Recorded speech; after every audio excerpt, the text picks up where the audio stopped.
The jar slipped from Elena Hayes's hand. It didn't shatter. It just landed on the worn wooden counter with a dull, final thud.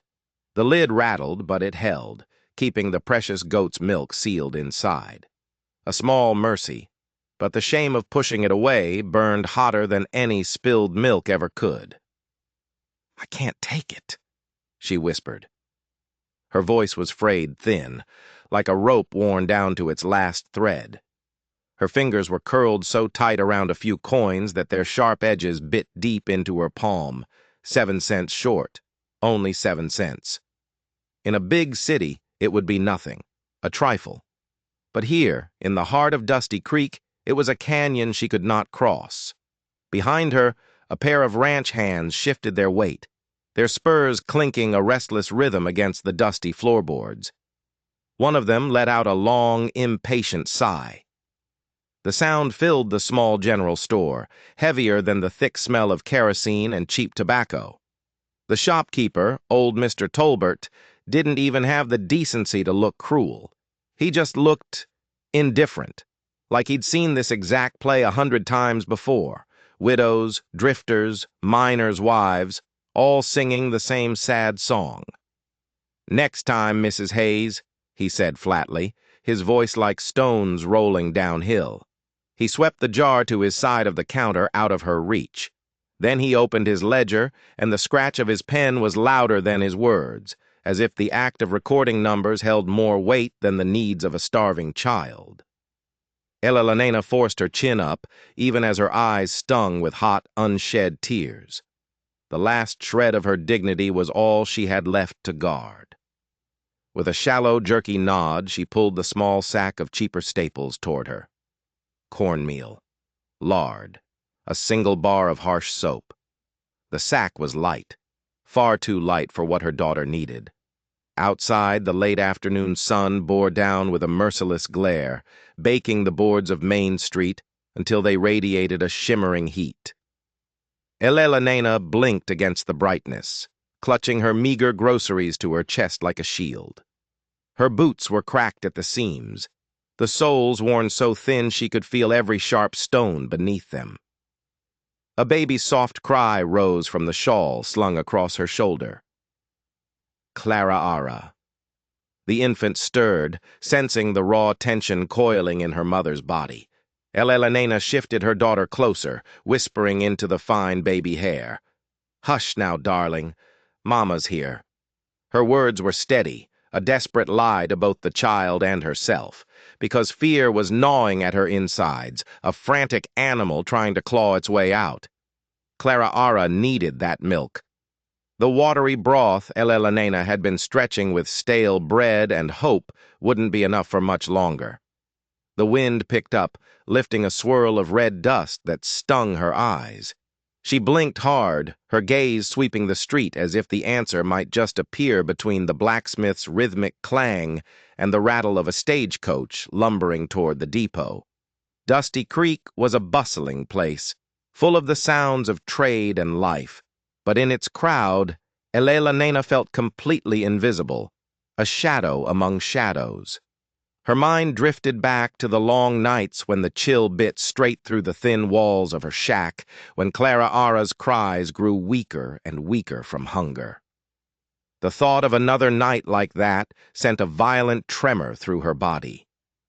She had buried her husband 2 years ago. A Union soldier, lowered into the unforgiving earth with a folded flag and a handful of empty promises. Since then, every single day had been about survival. Every meal had been a question mark, and today the answer had been no.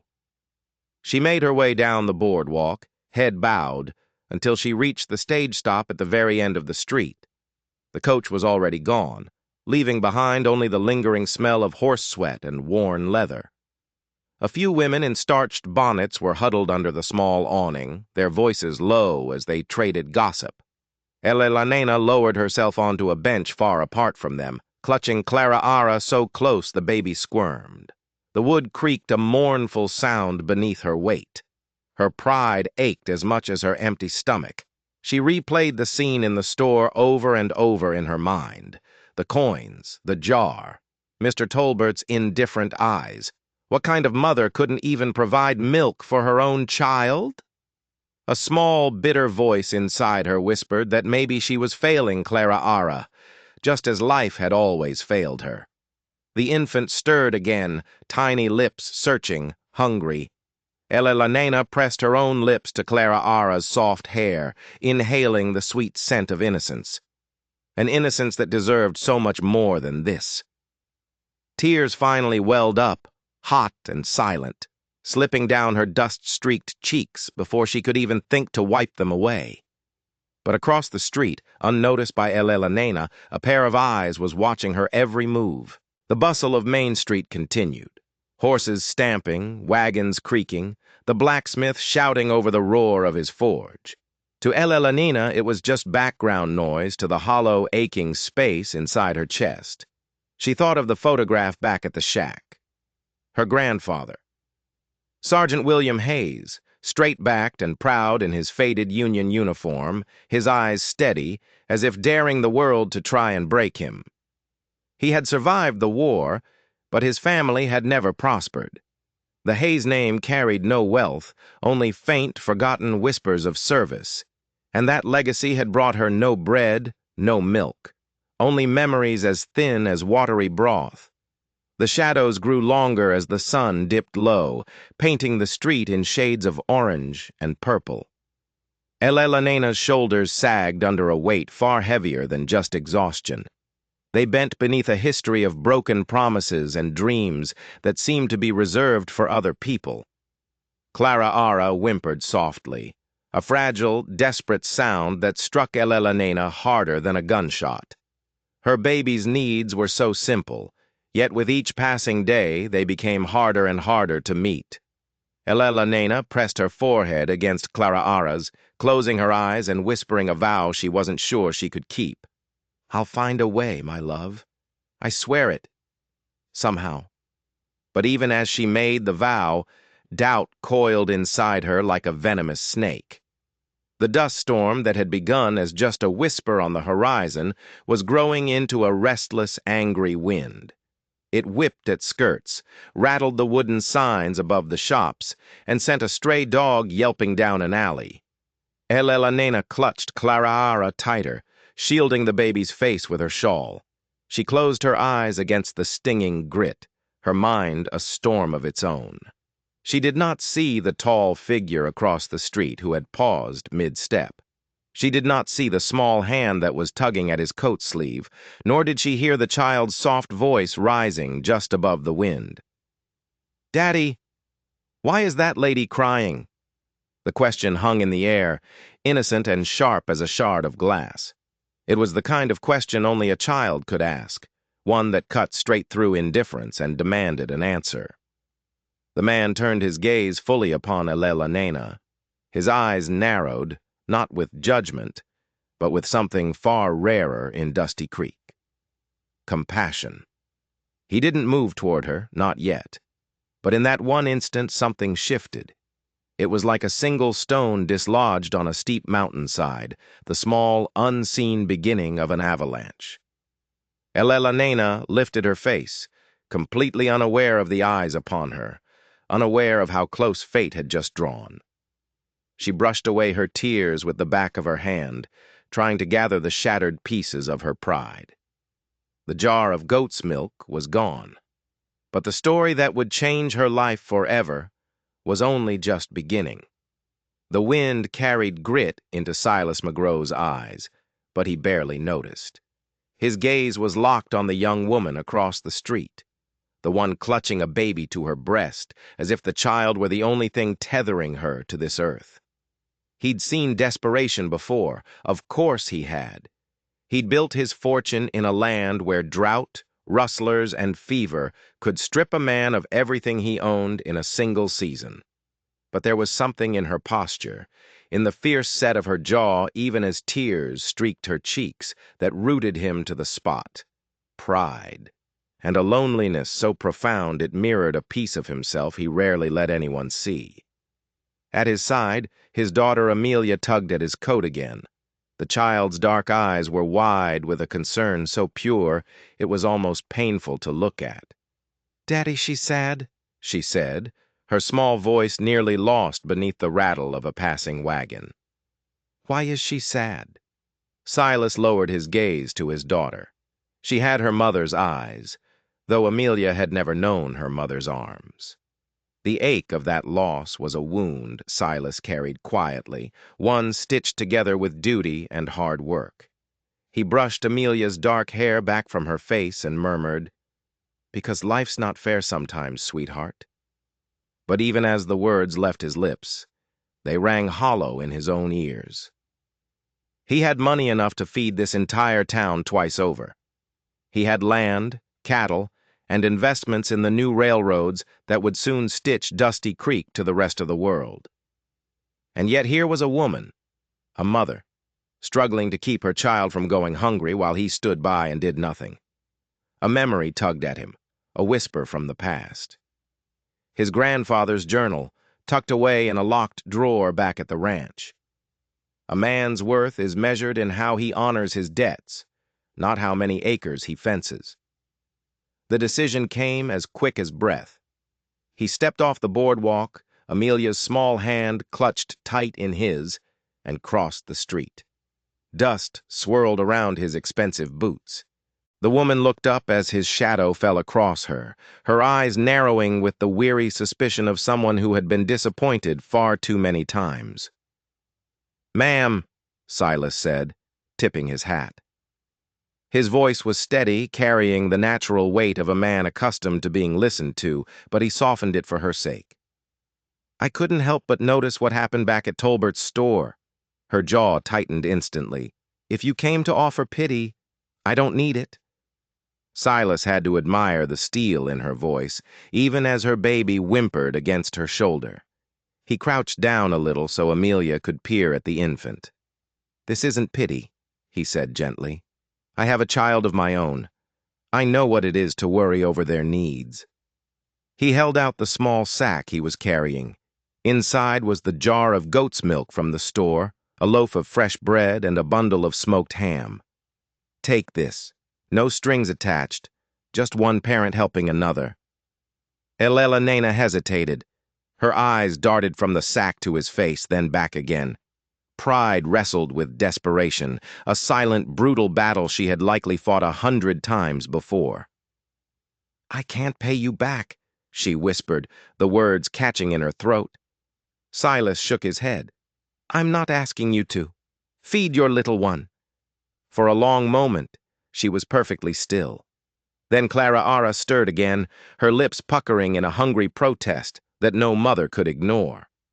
Elena's resolve finally cracked like dry timber. She reached out, her hands trembling slightly, and accepted the sack. "Thank you," she said, the words laced with a painful mix of relief and humiliation. Silas tipped his hat again, but something in him resisted walking away. The storm clouds gathering in the distance promised a rough ride for anyone caught without proper shelter. He glanced at the baby's threadbare blanket and frowned. "You live far from here?" "On the edge of town, the old shack near Willow Creek Road." Her chin lifted defensively, as if daring him to judge her. "It's too far to walk in this weather." He nodded toward his wagon, hitched nearby. His team of powerful bays pawed at the ground, restless in the rising wind. "Let me give you a ride." Elena stiffened. "I don't take favors from strangers." But then Amelia piped up, her childish innocence cutting right through the tension. "Mama always said helping is good. And my daddy's strong. He won't let the storm get you." The woman's lips parted as though to argue, but the wind chose that exact moment to whip a cloud of dust into their faces. Clara let out a sharp cry, her small fists waving in the air. With a weary, defeated sigh, Elena gave a single nod. "All right. Just a ride." Silas helped her into the wagon, his hand steady on her elbow as she settled herself with the baby. He lifted Amelia up beside her, then climbed onto the driver's bench. The reins felt familiar in his hands, grounding him as the team surged forward. They rode in silence at first, the storm building around them, the sky turning a bruised purple. The wagon creaked and groaned as its wheels cut through the red dirt road. Silas glanced sideways at her, noting the deep exhaustion etched into her features, the stark hollows in her cheeks. Life had not been kind to her. "My name's Silas McGrow," he offered at last, "and this is Amelia." She hesitated for a moment, then said, "Elela Nena Hayes. This is Clara Ara." Her gaze dropped to the child nestled against her. "She's all I have left." Silas considered those words. He thought of his own long, silent nights when Amelia's cries had been the only sound keeping him from drowning in the emptiness of his big, quiet house. "That's enough," he said quietly. "Sometimes one small life is enough to keep us moving." The wagon rumbled on, the wind snapping branches from the trees overhead. As they neared the edge of town, Silas caught sight of her home. It was a sagging shack, leaning against the wind as if for support. The shutters hung crooked, and the stone chimney was tilted at a dangerous angle. It was barely shelter at all. He pulled the wagon to a halt. Elelanena climbed down, clutching Clara Ara and her sack of groceries. "Thank you," she said again, her voice a little firmer this time. Silas tipped his hat, but his eyes lingered on the shack's dark doorway, where a faded photograph hung crooked on the wall just inside. For a single jarring heartbeat, he glimpsed the face of a soldier in a Union uniform, proud and solemn. Something about that image stirred a deep, unsettling recognition within him, though he couldn't quite place it yet. Elelanena shifted under his gaze, mistaking his curiosity for judgment. "We'll be fine," she said quickly, retreating toward the door as if to protect her meager home from his wealthy eyes. But Silas knew better. Dusty Creek was not kind to the weak, and storms like the one rolling in spared no one. As he turned the wagon back toward his sprawling ranch, a heavy weight pressed against his chest. The face in that photograph haunted him, stirring faint whispers of old family tales and debts long forgotten. By the time he reached his ranch gate, the first fat drops of rain beginning to pelt the dust into thick mud, Silas McGrow knew sleep would not come easy that night. Something about Elelanena Hayes and her child clung to him like the storm itself, a force that could not be ignored. And when he finally opened the locked drawer in his study to reveal his grandfather's war journal, the truth waiting within its brittle pages would bind their fates together tighter than either of them could possibly imagine. The fire in Silas McGrow's study crackled low, its flickering light casting long, dancing shadows across shelves stacked high with ledgers and law books. Outside, the storm beat a furious rhythm against the windows, rain pelting the thick glass like a volley of thrown gravel. But Silas's mind was far from the creaking timbers of his large, empty ranch house. It was fixed on the daguerreotype he had glimpsed in Elelanena Hayes's shack, on the solemn face of a soldier in Union blue. He reached into the heavy oak desk drawer and pulled out an old, leather-bound journal. The cover was scarred and frayed by the passage of years. His grandfather's war journal. Silas had inherited it as a boy, and for most of his life it had been more of a relic than a record. But tonight, it felt like prophecy. He turned the brittle pages with careful hands. The ink was faded, the script looping in the tidy, elegant strokes of a man educated in another century. His finger stopped on an entry. June 3rd, 1864. The skirmish at Cold Harbor near took me. My horse was shot from beneath me, and I lay pinned, helpless, as the rebels closed in. I was certain I would never see another dawn. Were it not for Sergeant Hayes, I would not have. He dragged me clear of the line of fire, though he bore a terrible wound himself. I swore then, on my very life, that if ever I prospered, his kin would never want for anything. The dead is mine to honor, for all my days. Silas's breath caught in his throat. There it was, in black and white. Unshakable truth. Sergeant Hayes, the same name as the desperate widow he had met only hours before. His eyes traced the words again, and the immense weight of them settled on him like an iron yoke. He leaned back heavily in his chair, the journal feeling impossibly heavy in his hands. His family had prospered, more than prospered in the years after the war. They had been granted land, their cattle had multiplied, and the railroads had paid handsome dividends. His grandfather's sacred promise had been swallowed by time, buried beneath layers of wealth and comfort. And now, across town, the man's descendant lived in a shack so thin the storm might just blow it down. He thought of Elelena's pride, the way her back had stiffened at his simple offer of a ride. She did not beg. She did not crumble. She clung to her dignity with a ferocity that was both admirable and heartbreaking.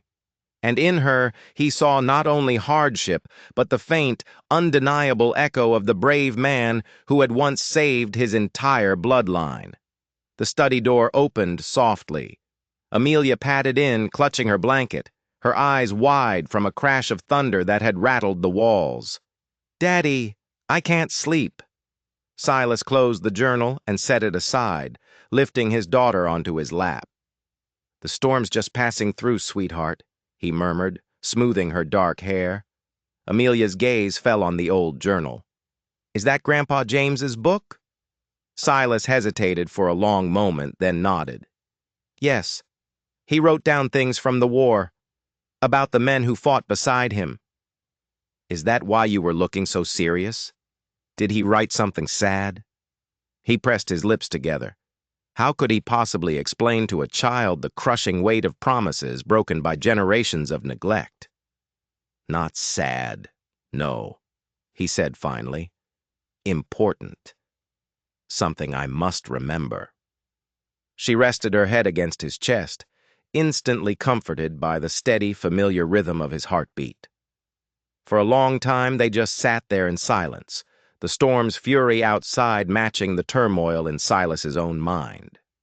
At last, when Amelia's breathing slowed into the deep, even rhythm of sleep, he carried her to her bed and returned to the fire.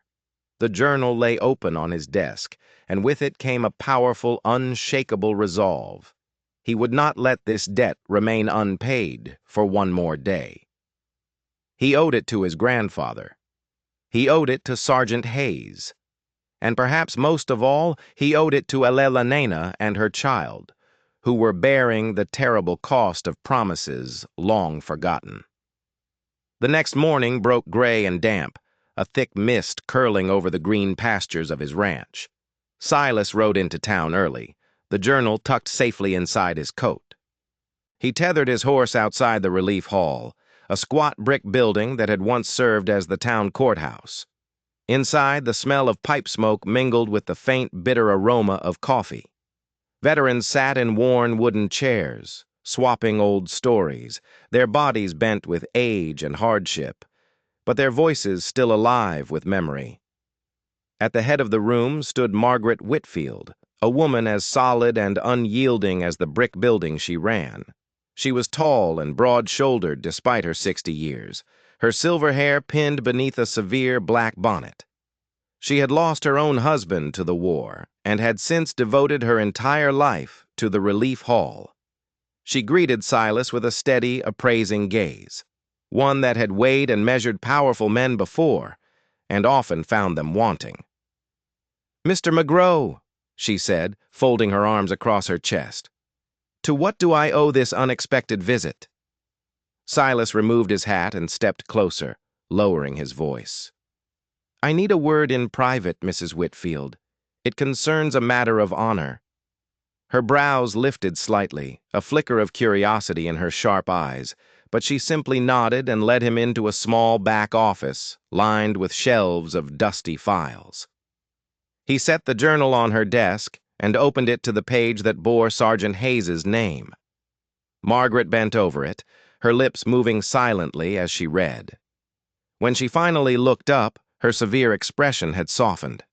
"So," she said quietly, "you found his kin?" Yes, Silas said. Elena Hayes. She works odd jobs, lives in that old shack on the edge of town. She has nothing, Margaret. Nothing but a child in her arms and a will strong enough to shame most men. She is Sergeant Hayes's granddaughter. Margaret leaned back, studying his face intently. And you mean to help her?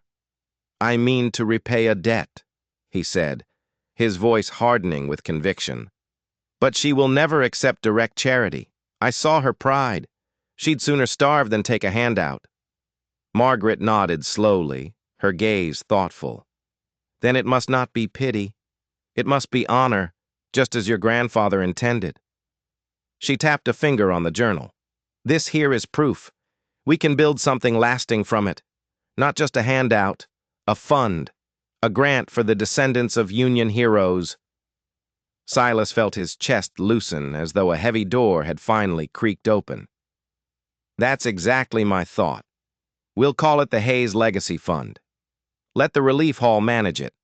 We'll start with Elena, but we'll extend it to others. We'll make it bigger than her so she never feels singled out. Margaret's eyes gleamed, the fire of purpose rekindled within them. You'll need to endow it properly. Land, cattle, or coin. You'll have it, Silas said firmly, without a moment's hesitation. I'll stake the first year myself. After that, the ranch and my railroad shares will keep it running indefinitely. She studied him for a long moment, then extended her strong, weathered hand across the desk. Then let's do it. Let's keep faith with the dead by caring for the living. Silas gripped her hand, the pact sealed between them. As he stepped back out into the misty morning, he felt a clarity he hadn't known in years. The debt would be paid. Elena Hayes would no longer have to walk with her head bowed in shame. And his grandfather's words, so nearly lost to time, would finally find their answer. What he did not yet know, what neither he nor Margaret could possibly foresee, was that there were others in Dusty Creek who would not welcome this new fund. That for every life it uplifted, another would see it as a threat to their power. And even as Silas rode back toward his ranch, a sense of purpose warming him against the damp morning air, Elena sat in her cold, dark shack, cradling her baby, completely unaware that the course of her life was already shifting. Soon she would be called to the Relief Hall. Soon she would learn of the Hayes Legacy Fund. And soon the past would rise up to meet her, whether she was ready for it or not. Elena Hayes stood at the counter of the Relief Hall, clutching Clara Ara against her hip, her heart pounding in her chest as though she had wandered into a place she didn't belong. The building smelled faintly of old pipe smoke and lamp oil, its imposing brick walls lined with tattered flags and faded photographs of men in uniform. She had never stepped inside before, though she'd walked past its heavy doors 100 times. It was where the veterans gathered, men who seemed older than time itself, bent with scars and memory. She had come today on a desperate whim, drawn by a small notice she'd seen tacked outside the boarding house.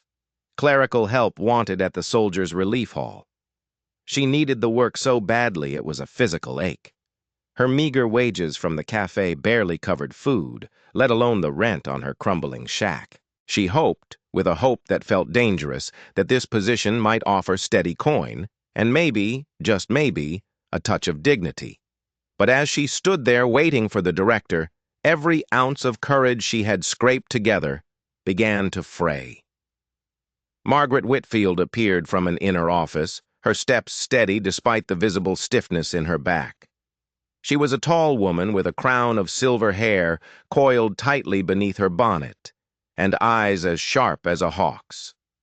Elena had seen her before, speaking at church gatherings, a woman whose every word seemed to carry immense weight in the town.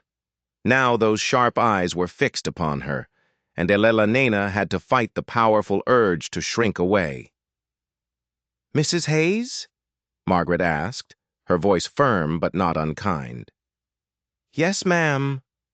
Elena adjusted Clara Ara, who gurgled softly against her shoulder. "I came about the notice. I can read and write, and I've kept the books for the cafe owner when he asked."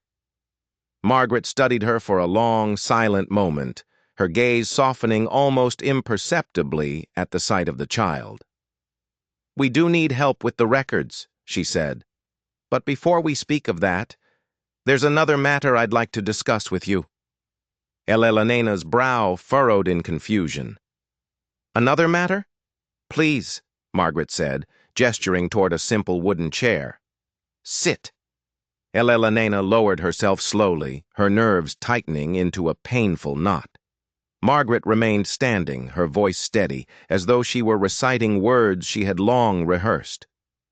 "This relief hall has recently received a substantial endowment, a fund, established in honor of Sergeant William Hayes' Union Army. It is to be called the Hayes Legacy Fund, and it exists to support the descendants of those who bore great sacrifice for our nation." For a moment, Elena was certain she had misheard. Her grandfather's name hung in the quiet, dusty air like a bell that had been struck hard. "William Hayes?" she whispered, the name feeling foreign on her own tongue. "Yes," Margaret said. "Your grandfather."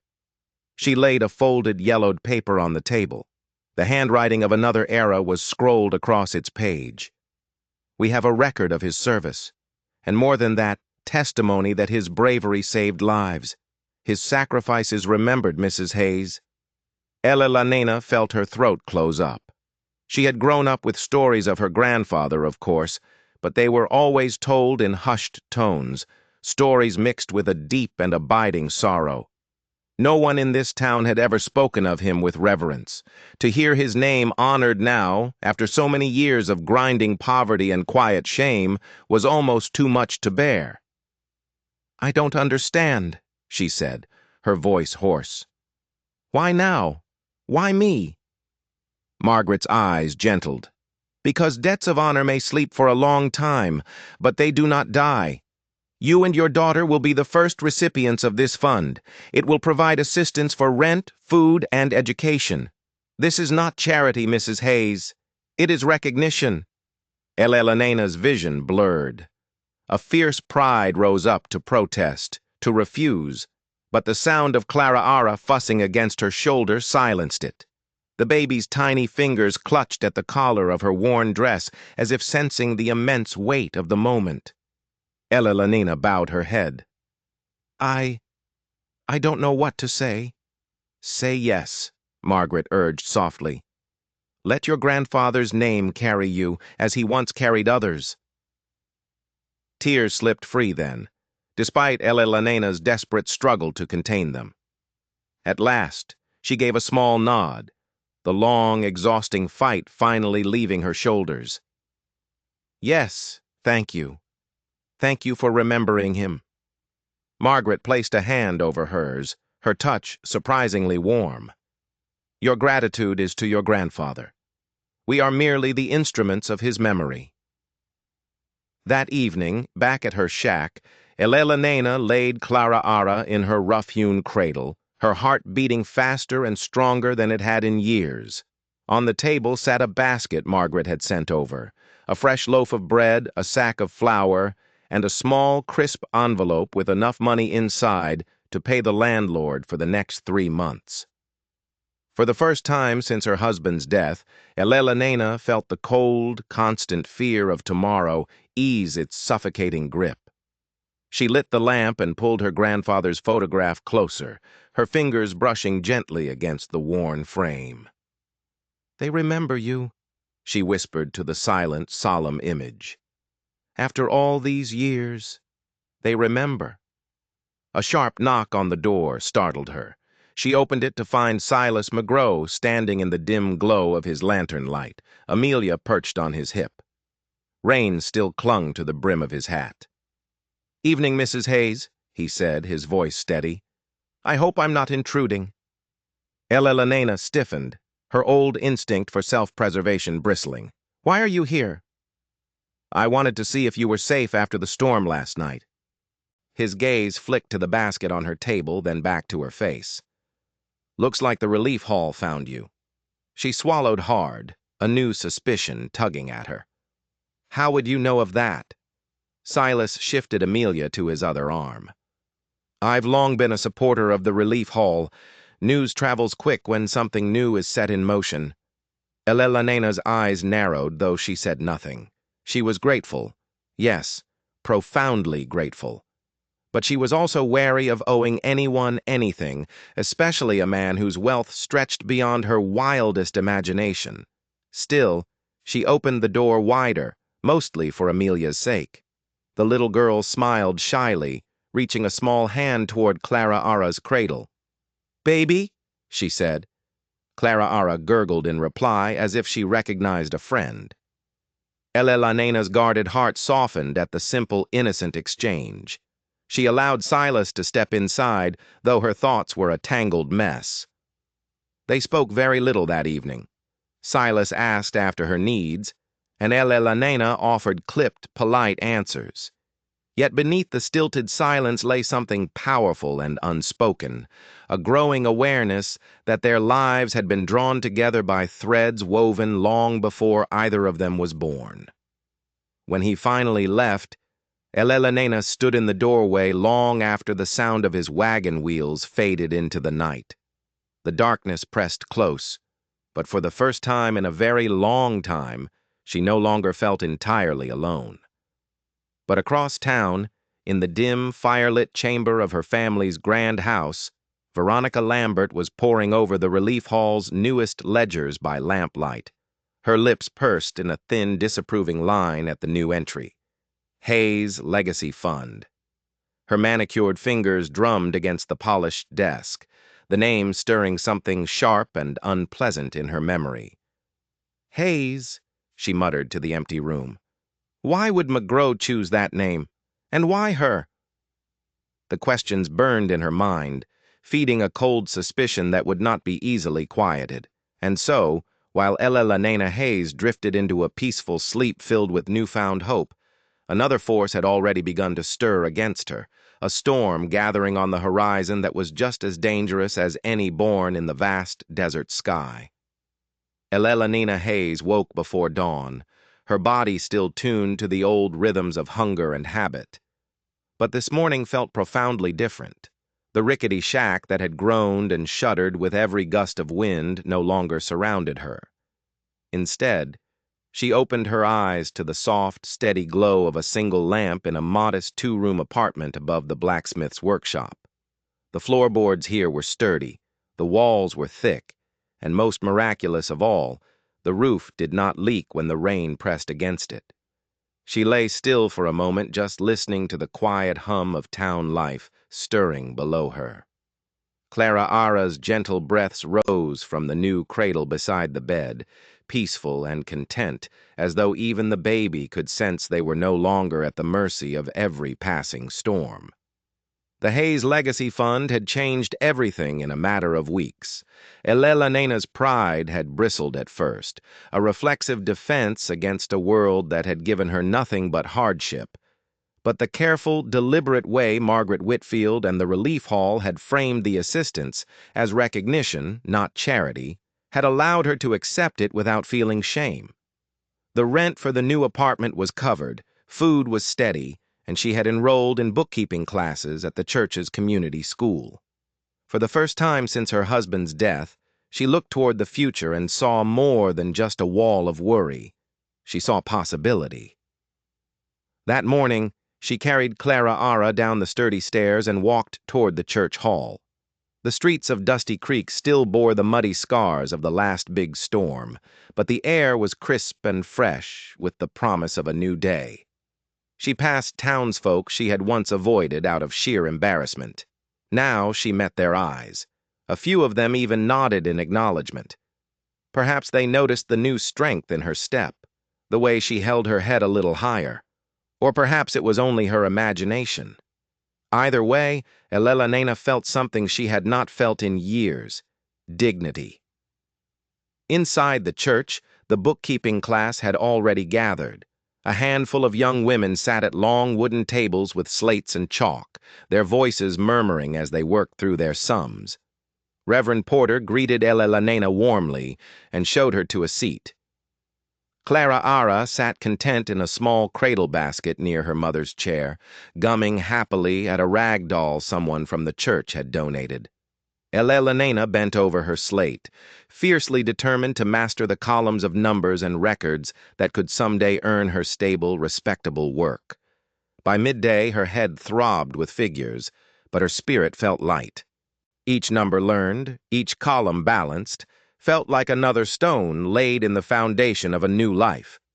That afternoon, she reported to the relief hall for her volunteer duties. Margaret Whitfield set her to the task of organizing old files, a job Elena found oddly satisfying. The names of soldiers long dead filled the yellowing pages, their stories preserved in faded ink. Some files told of men who had returned home to waiting families, others of those who were buried in distant, unmarked fields. Each record was a stark reminder that sacrifice was not forgotten, that honor could linger even when wealth did not. Silas McGraw visited the relief hall often in those weeks. His presence was quiet, but it commanded the space. He would ask Margaret about the fund's progress, listen intently to reports of how the endowment would sustain itself, and occasionally he would exchange a few words with Elena. Their conversations were always brief, almost formal, but they were charged with something powerful that neither of them wished to name. He asked about Clara Ara's health, about Elena's classes. She answered politely, though her heart beat a little faster than she cared to admit whenever he was near. It was Amelia, not Silas, who broke down the walls first. The little girl adored Clara Ara, and she would often toddle over to peek into the baby's cradle whenever Silas brought her to the hall. "She smiles at me," Amelia announced one afternoon, grinning so wide her eyes crinkled at the corners. Elena found herself laughing softly, a sound she hadn't heard from her own lips in a long time. "Babies know kindness when they see it," she replied. Moments like that began to soften the hard edges of Elena's weariness. She had sworn to herself that she would never lean on another person after losing her husband, but the McGraws were different. Silas never flaunted his wealth or did anything to make her feel small. Instead, he carried himself with a quiet gravity, as though he, too, bore burdens that no one else could see. Still, the whispers followed Elena wherever she went. Dusty Creek was a town that chewed over every scrap of gossip until it was bone dry. Some muttered that her good fortune was too sudden, too convenient, that she must have somehow caught the eye of someone powerful. Others hinted that Silas himself was involved, though no one dared speak such things to his face. Elena held her head high, refusing to let idle rumor undo the fragile peace she was so carefully building. One evening, after her class, she was walking Clara Ara home beneath a sky streaked with pink and gold. At the door to her apartment she paused, looking out across the town. The relief hall's bell tower rose against the fading light, a silent symbol of a hope she had not known she needed. She whispered a prayer of thanks to her grandfather, believing with all her heart that it was his legacy that had carried her this far. But the shadows were gathering, too. In the grand Lambert house, Veronica sat before the fire, her cold eyes scanning a fresh ledger that had been delivered from the relief hall. She tapped a long manicured finger against the entry again. Hayes Legacy Fund. The name pricked her pride like a sharp thorn. Her father had built their family's fortune on banking and influence, tightening the purse strings of Dusty Creek for decades. The very idea that a new fund, especially one named for a Hayes, could gain traction in this town without Lambert oversight filled her with a cold, simmering fury. She recalled Elena's face from the cafe, the widow's downcast eyes, the hungry child clinging to her skirts.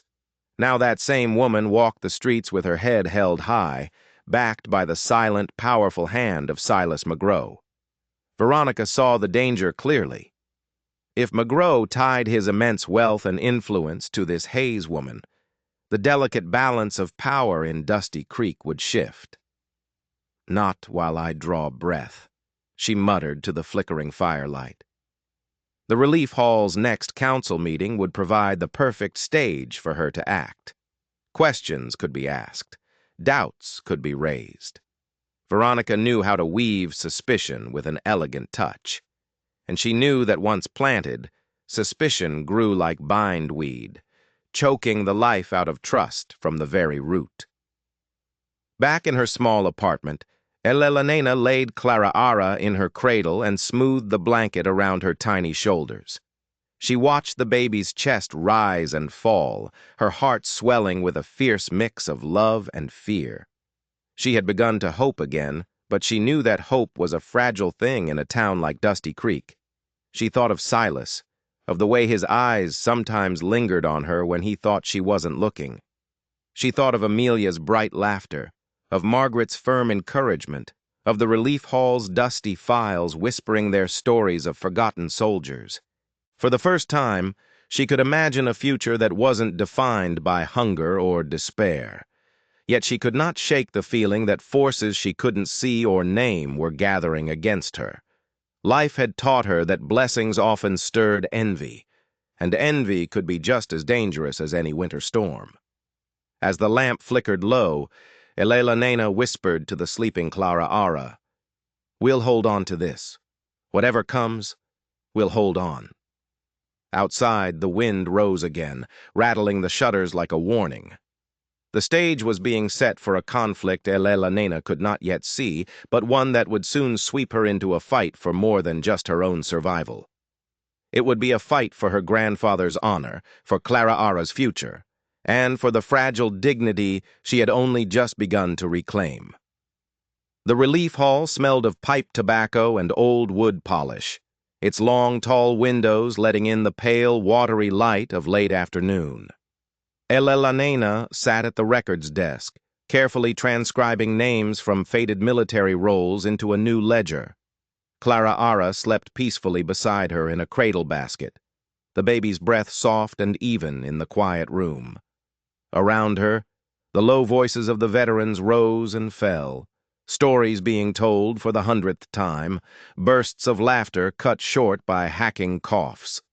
For weeks now, she had grown used to the steady, comforting rhythm of the hall, a place where sorrow and pride mingled together like the smoke that curled slowly toward the high rafters. It was into this steady rhythm that disruption arrived.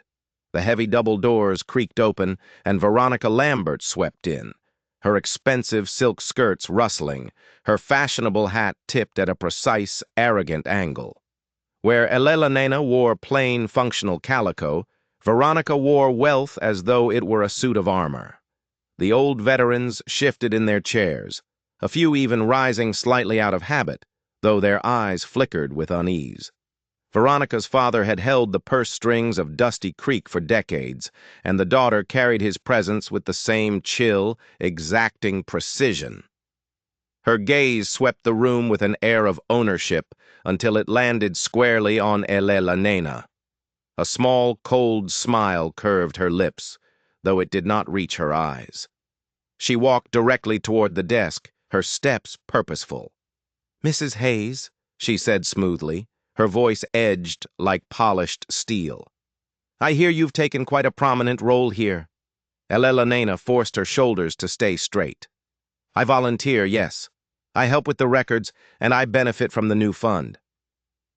"I understand," Veronica purred, her eyes glancing dismissively at Clara Ara sleeping in the cradle.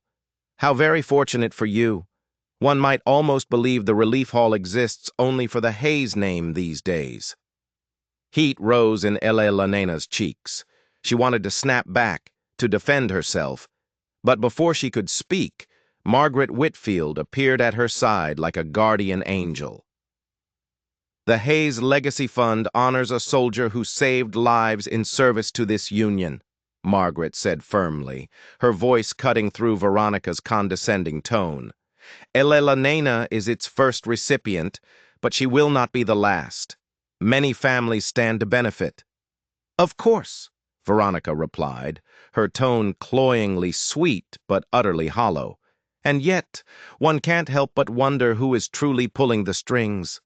Mr. Monroe's interest in this particular fund seems unusually strong. The implication landed with the sharp sting of a slap. Elena's stomach tightened, shame and anger warring within her. Margaret's expression hardened into granite. Our council will meet next week, as scheduled. If you have concerns, Mrs. Lambert, you may bring them there, instead of casting shadows here in front of clerks and children. Veronica's smile sharpened. Oh, I intend to. With a final, lingering glance at Elena, a look that was both pitying and dismissive, she swept away, leaving the hall feeling colder in her wake. That night, Elena lay awake in her apartment, Clara Ara tucked warm and safe against her side. Veronica's venomous words gnawed at her. She had worked so hard to stand upright again, to accept the relief hall's help as an honor, not as charity. But if the town believed she was merely some rich rancher's indulgence, all the dignity she had so painstakingly rebuilt would unravel into dust. She pressed her forehead against the cradle's edge, whispering into the darkness, "We will not be undone." The following days grew tense. The whispers trickled through the market stalls and the church pews like a slow poison. People asked how a widow who had been dressed in rags could suddenly afford a clean apartment above the smithy. They wondered why Silas Monroe, a man known for his aloofness and distance, now appeared at the relief hall with growing regularity. Elena kept her head held high, but her stomach clenched each time she passed neighbors who fell into hushed conversation as she approached. One evening, as the sun sank behind the jagged western ridges, Silas himself came to her apartment. He stood at her door, hat in hand, with Amelia clinging to his coat. His expression was solemn. "I've heard the talk," he said without any preamble. Elena's jaw tightened. "And what do they say, Mr. Monroe? That you set up the fund just to favor me? That your interest is improper?" She couldn't bring herself to say the ugly word. "That's part of it," he admitted, his gaze steady. Elena's cheeks flamed with a mixture of shame and fury. "Do you know what that does to me? To my daughter? I finally have a place where I can breathe, a chance to build a life, and now they would take it all away from me with their vicious tongues." Silas's eyes softened, though his voice remained firm. "Then we will not let them. My grandfather's debt was real, Elena. Sergeant William Hayes saved his life. The proof lies in his journal, and I believe there is more in the archives. If Veronica means to strike at the council meeting, we will strike first, with the truth." Her breath caught. "You would stand with me?" "Your grandfather gave me my bloodline," he said simply. "The least I can do is defend his." The words hit her with a force that left her speechless. For a long moment she could not answer. Finally, she gave a small, determined nod, though a flicker of fear still lingered in her eyes. "Then we must find that proof, because if we cannot, I fear the council will bow to the pressure and end the fund for good." The following week, Elena and Silas spent long, dusty hours in the relief hall's archives. By the flickering light of oil lamps, they sifted through boxes of old correspondence, brittle newspapers, and faded photographs. Margaret guided them, her keen memory recalling battles and names that others had long since forgotten. At last, Elena's trembling fingers pulled a small, stiff photograph free from a stack of letters. Two men in dirty, worn-out Union uniforms, weary but undeniably alive, standing shoulder to shoulder in the aftermath of a terrible battle. On the back, scrolled in faded ink, were the words, "Sergeant William Hayes and Corporal James Monroe, Cold Harbor, 1864. A debt for a life." Her throat tightened with emotion as she showed it to Silas. "This is it." He held the small photograph with a reverence that surprised her, as though he were touching his grandfather's hand across the vast expanse of time. "This is more than proof," he whispered. "This is a bond." They unearthed letters, too, One from James McGrow, writing home about Hayes's incredible bravery under fire. Another from Hayes, requesting extra rations for his men, including the injured Corporal McGrow. Together, the documents painted a vivid story not of chance or charity, but of a profound sacrifice owed and an honor that had been delayed for far too long. Yet, even as Elena felt a fragile hope begin to flicker within her, Margaret's grim warning cut through the triumph. "This will not silence Veronica," she said, her eyes dark. "If anything, it will enrage her further. She and her family have profited for years from the suffering of men like Hayes, from foreclosing on their land when they couldn't pay. She will fight tooth and nail to keep that history buried." Elena looked from Margaret to Silas, then down at Clara Ara, who was asleep in her basket beside the dusty archives. Fear pulsed in her veins, but it was now mixed with a white-hot determination. "Then let her rage," she said, her voice low and steady. "I will not let Clara Ara grow up believing her family's name is only fit for whispers. My grandfather deserves more, and so does she." The day of the council meeting loomed nearer, the tension in Dusty Creek growing as thick as the storm clouds that often gathered over the plains. The townsfolk gathered in taverns and on front porches, speculating in low voices whether the Hayes Legacy Fund would endure or collapse under the weight of scandal. Veronica Lambert prepared her arguments, sharpening them like knives, while Elena steeled herself for the battle ahead. In her small apartment, by the flickering lamplight, she practiced speaking aloud. Her voice shook at first, but with each repetition it grew steadier. Clara Ara watched her from the cradle with wide, curious eyes, babbling softly as though she were lending her mother courage. By the time the church bell tolled midnight, Elena was standing tall in the dim glow, her heart filled with a fierce resolve. Whatever happened at the council meeting, she would not bow. The timid widow who had once walked the streets of Dusty Creek in shame was gone. In her place stood a woman who was ready to fight for honor. Hers, her grandfather's, and her child's. And across town, in the shadows of her grand house, Veronica sharpened her words, preparing to strike. The collision between them was inevitable, and it would decide more than just one woman's fate. It would decide whose story Dusty Creek chose to remember. The church hall was crowded, its high rafters echoing with the restless murmur of the townsfolk who had gathered for the Relief Council's monthly meeting. Word had spread like wildfire that the new Hayes Legacy Fund would be questioned, and it seemed that half of Dusty Creek had come to see the spectacle. Some came out of simple curiosity, some out of loyalty to Silas McGrow, and others out of a grim hunger for scandal. The air was thick with the smells of lamp oil and damp wool, but beneath it all lay a charge of tension as sharp as the static in the air right before a lightning strike. Elena Hayes sat near the front, Clara Ara sleeping soundly in her arms. She had chosen her plainest dress, the same simple calico she wore to church, because she wanted no one to think she had grown proud or put on airs. Yet despite her efforts, the whispers buzzed around her like angry hornets. "That's the widow. She's the one they say McGrow favors. Imagine, her of all people." Each whispered word pricked her skin, but she held her chin high, reminding herself that she carried her grandfather's name like a shield.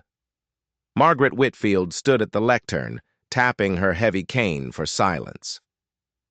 "Brothers and sisters of Dusty Creek, thank you for gathering.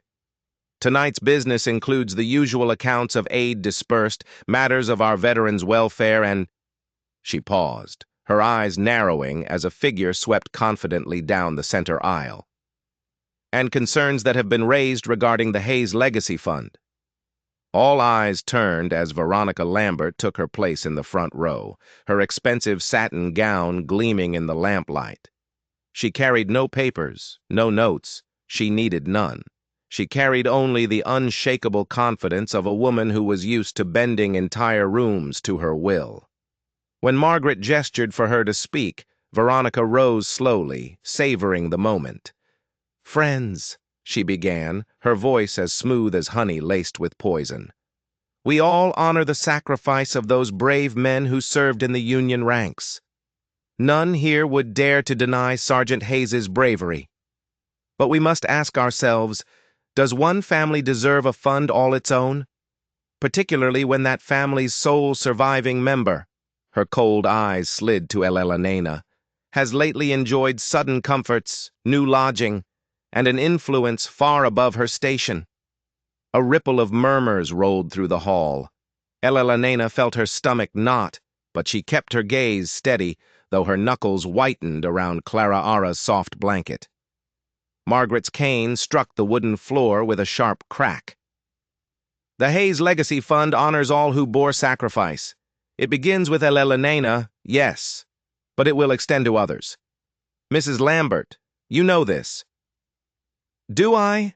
Veronica arched a perfectly shaped eyebrow. "Or is this merely a clever mask for indulgence? We all know Mr. McGraw's purse is behind this venture. A powerful rancher's fortune, funneled through noble-sounding words, all for the sake of... Well, we needn't name it aloud, need we?" The implication hung in the air, heavy, ugly, and undeniable. Elena's cheeks burned. She wanted to shrink, to disappear, but a surge of pure fury rose up, hotter than her shame. She stood up, Clara Ara shifting in her arms, and she spoke before she had time to doubt herself. "My grandfather was Sergeant William Hayes," she said, her voice trembling but clear enough to reach the back of the hall. "He dragged a man from the mud and blood at Cold Harbor, though he was wounded himself. That man lived, and his children lived, and his grandchildren lived, all because of what my grandfather did that day. If there is a debt here, it is not mine to explain away. It is a debt owed to him. And if Dusty Creek chooses to remember him through this fund, then it is not charity. It is honor." The room stilled. For a single, terrifying heartbeat, Elena thought she had said too much. But then Silas McGraw stepped forward from the side of the room, his boots ringing against the floorboards. He carried in his hand the small, leather-bound journal, its cover worn and frayed.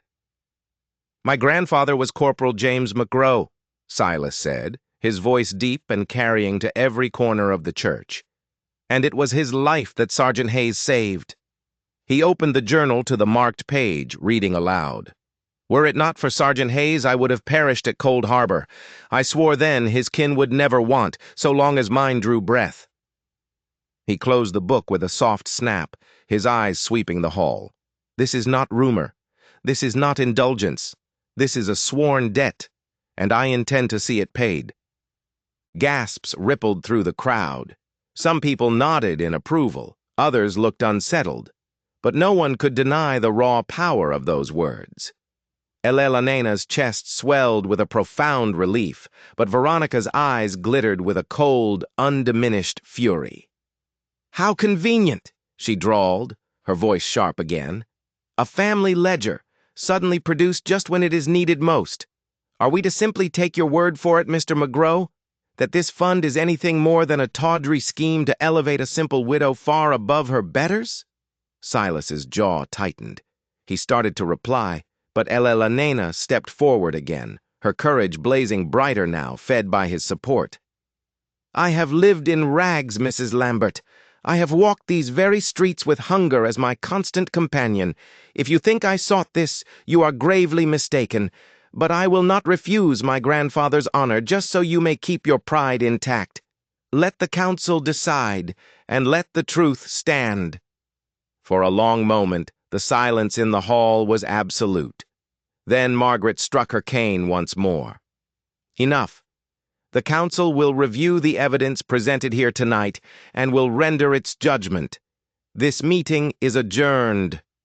The crowd stirred, voices clashing as neighbors began to argue in hushed tones.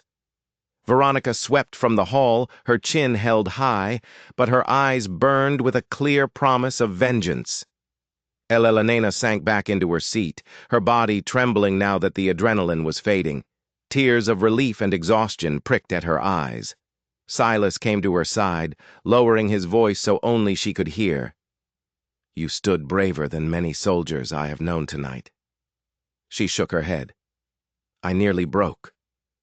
But you didn't, he said, his voice soft. His hand brushed hers lightly, a fleeting touch, yet it carried enough warmth to steady her trembling soul. That night, as Elena walked home beneath a brilliant canopy of stars, she replayed the words in her mind. Hers, Silas's, Veronica's. She knew, with a sinking certainty, that the battle was far from over. Veronica would not rest until she had struck again, and this time it would be harder than before. But something had shifted tonight. The people of Dusty Creek had heard her voice. They had seen the proof. For the first time, Elena felt that she might not be walking this path alone. She laid Clara Ara in her cradle and whispered, "We are Hayes, and we will not bow." Yet even as she spoke those brave words into the darkness, across town, Veronica Lambert poured herself a glass of expensive brandy, her lips curling into a cold, cruel smile. "If truth won't bring her down," she muttered to her reflection in the dark window pane, "then I'll use scandal, and Dusty Creek will never forgive her for that." The stage was now set for the final reckoning, where truth and reputation would clash in a storm far fiercer than any that had ever rolled off the vast desert plains. Morning light filtered through the warped glass of Elena's apartment window, pale and thin after a long night of restless sleep. Clara Ara stirred in her cradle, cooing softly, blissfully unaware of the new storm that was brewing in the town below. Elena dressed with deliberate care, choosing her plainest dress once again, though she brushed her hair until it shone. She had learned from her grandfather's stories that when a soldier marched to battle, he did so with his boots polished and his uniform straight, even if his belly was empty. Today felt like a battle of its own. Word had spread since the explosive council meeting. Veronica Lambert, true to her threat, had begun weaving new and more vicious tales. Whispers that Elena had used her feminine wiles to lure Silas McGrow's attention, that her new home and stability came not from honor, but from impropriety. In a town like Dusty Creek, a woman's reputation could be a fragile thing, and once shattered it could starve her faster than any famine. Elena knew she could not allow such a poison to stand. She lifted Clara Ara into her arms and whispered, "Whatever comes, we'll face it together." Then she set out for the relief hall, where another meeting had been called, this one demanded by Veronica herself, under the guise of clarifying matters of public character. The hall was packed even tighter than before, the air thick with a tense, feverish expectation. Margaret Whitfield stood at the front like a statue carved from granite, her cane held steady in her hand, her jaw set in a grim line. Silas was there, too, standing near the side wall, with Amelia clutching his hand. His eyes found Elena's as she entered, and in their depths she saw a quiet, unshakable strength that he was offering to her. Veronica Lambert rose gracefully from her seat, her silk dress shimmering in the lamplight. "Friends and neighbors of Dusty Creek," she began, her voice smooth and sure. "We gather again because some questions remain unanswered, questions of character, of propriety, questions of whether the relief hall serves all our veterans' kin or only those who happen to catch Mr. McGrow's generous eye." She let the words hang in the air, savoring the ripple of unease that spread through the crowd. Then she turned her gaze directly onto Elena. "Tell us plainly, Mrs. Hayes, is it true that you have accepted not only funds but private attentions from Mr. McGrow?" Gasps flared throughout the hall, followed by a wave of excited murmurs. Elena felt her face flush hot, her heart hammering against her ribs. She clutched Clara Ara closer, willing herself to stand tall. She thought of the photograph she and Silas had found, of her grandfather's honest eyes staring out across the chasm of time. The truth was hers to carry, not to be ashamed of. My grandfather's service is written in ink and blood, she said, her voice remarkably steady. Sergeant William Hayes saved Corporal James McGrow's life. That debt was recorded in journals, in letters, and in photographs. I am not here as someone's indulgence. I am here as his granddaughter. If this town chooses to scorn me for that, so be it. But you will not take his honor from me. For a moment, a stunned silence reigned. Then Silas stepped forward, the worn journal clutched in his hand once more. Let there be no doubt, he declared, his voice ringing with authority as he opened the pages. Here is my grandfather's own oath. His kin shall never want, so long as mine draw breath. This fund is not born of indulgence. It is born of that sacred oath. He raised his gaze, his eyes sweeping across the crowd. And as for attentions, yes, I have given Mrs. Hayes my respect, a respect she has earned 10 times over. If anyone in this town finds fault with that, then the fault lies not in her, but in me. The hall erupted into a wave of voices, some in support, others still uncertain. Margaret rapped her cane sharply on the floor, the sound cracking like a whip and restoring order. Enough, she commanded, her voice booming. The relief hall was founded on remembrance, not on rumor. The evidence is clear. The Hayes Legacy Fund will stand, and any who attempt to slander it dishonor not only Elena Hayes, but every single soldier who fought and died for this union. Cheers rose from some corners of the room, though Veronica's face tightened, her smile becoming brittle as porcelain. She opened her mouth to speak again, to launch another attack, but Margaret cut her off with a final dismissive wave of her hand. This matter is settled. Mrs. Lambert, you may take your grievances elsewhere. Dusty Creek has heard enough of them. Veronica's eyes burned with impotent rage, but she had been utterly defeated. She gathered her expensive skirts and stalked from the hall, her heels striking the floorboards like pistol shots. A wave of relief so powerful washed over Elena that her knees nearly buckled. She sank into a nearby seat, clutching Clara Ara as tears finally filled her eyes. Around her, a few townsfolk approached, some to murmur embarrassed apologies, others to offer a tentative hand of kindness. It wasn't unanimous, but it was enough. The tide had turned. Silas came to her side, Amelia trotting happily beside him. He removed his hat, his voice low but firm. You carried yourself with honor, Elena. Dusty Creek will not forget it. Her throat was tight with emotion. I thought I might break. You didn't, he said gently. You stood for your child and for your grandfather. That's more strength than most men muster in a lifetime. Amelia tugged at Elena's sleeve, her small face serious as she peered at the sleeping Clara Ara. Can we be friends now, forever? Elena laughed through her tears, brushing the little girl's hair back from her forehead. Yes, sweetheart. Forever sounds just right. In the weeks that followed, the relief hall bustled with a renewed energy.